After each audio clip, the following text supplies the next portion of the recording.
It's an honor to be here with all of you today. During my first year as director back in 2017, I joined the TSC in commemorating the 16th anniversary of the September 11th attacks. And now in the blink of an eye, 4 more years have passed, and it's sometimes hard to believe that tomorrow marks the 20th anniversary of that tragic day. I will never forget being with former Director Mueller and then Attorney General Ashcroft in SIOC on the day of those attacks. The place was packed to capacity with people spilling out of every corner, more joining minute by minute, all trying to help, trying to comprehend the horror that was unfolding. And though it was a chaotic and shocking time, it was also a time of incredible solidarity, because every single person there at that very moment had just one purpose: to make sure it never, ever happened again. To keep people we will never know and families we will never meet safe from harm. And I was humbled and inspired by that feeling then, and I still am. Since stepping into this role, I've had the somber privilege of visiting each site, the Pentagon, Shanksville, and Ground Zero itself several times.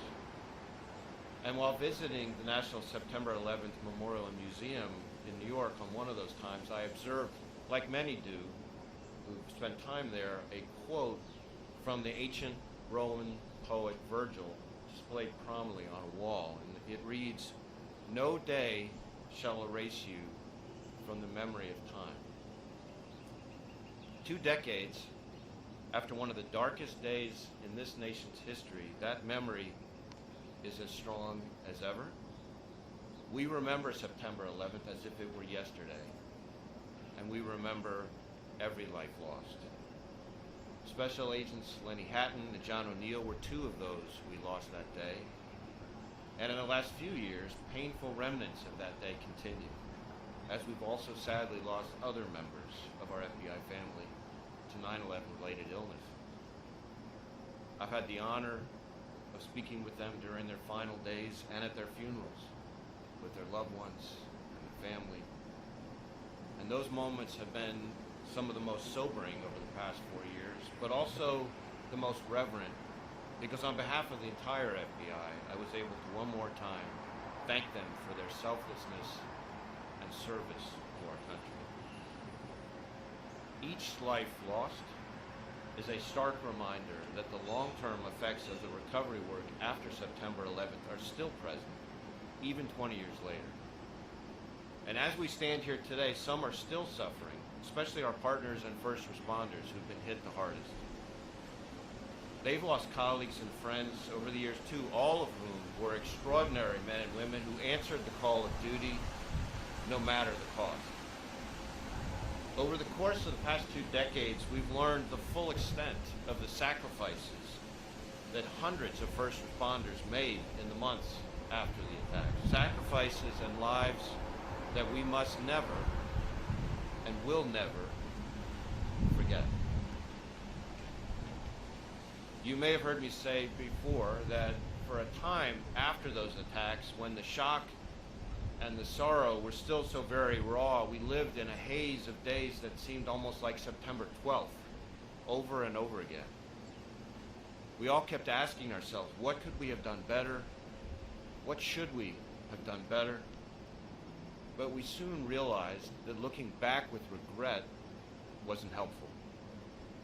Under Director Mueller's leadership, the FBI adopted a mentality of doing everything we could, and still can, to make sure we never have to ask that question, what should we have done, again. And instead, we began to live as if every day were September 10th. And we're still living that way today. Every day we wake up asking ourselves, what do we need to do to keep people safe today, tomorrow, and the day after? Because of September 11th, the FBI transformed itself in ways that have made us better able to carry out our mission to protect the American people and uphold the Constitution.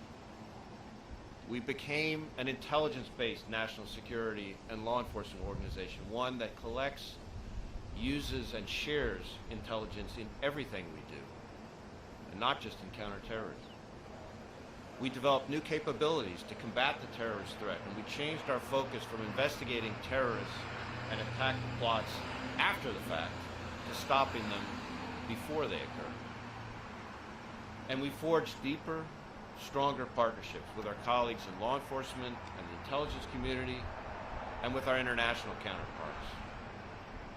All of these transformations have proven critical over the past 2 decades and will remain critical. As the tragic loss of 13 brave American service members and nearly 200 Afghans in Kabul painfully reminds us, foreign terrorist groups like ISIS still seek to carry out large-scale attacks against us. For me personally, September 11th was the single most impactful experience in my career, and I think anybody working at DOJ or the FBI on that day would say the same. And when I came back as director, I realized that the FBI was made up of some folks who, like me, remember exactly what they were doing at the FBI on that day. And then there were those motivated by September 11th to join the FBI. But then there were those who were only kids when the attacks happened. And now we've started hiring interns who weren't even born when 9/11 happened. And that's why it is so important that we take the time to remember this day, and why we now send all new agents and analysts to the 9/11 Memorial and Museum up in New York, so that they never forget how that day transformed our nation and how it transformed the FBI. Today, we are stronger, smarter, and better able to confront the threats we face now and the ones we can't see yet. And while those threats have evolved a lot in 20 years, the men and women of the FBI and our scores of law enforcement and intelligence partners have never stopped working to keep the American people safe from another attack. And I can't thank all of you for that enough. I go to sleep at night much easier knowing that you're on the job keeping watch over the citizens we serve. In a few minutes, we'll observe a moment of silence. It's a moment to remember the heartbreak of that dark day, to remember those that we lost as a nation. And for those of us in the FBI, it's a moment to reflect on why we do this work and who we do this work for. The American people are counting on us. They're counting on us to bring justice to victims of terrorism and crime and to their families. They're counting on us to make sure that others never have to experience what they've gone through. So thank you for being there when they're counting on you every single day. And thank you for your selfless dedication to the American people. I'm honored and humbled to serve alongside you.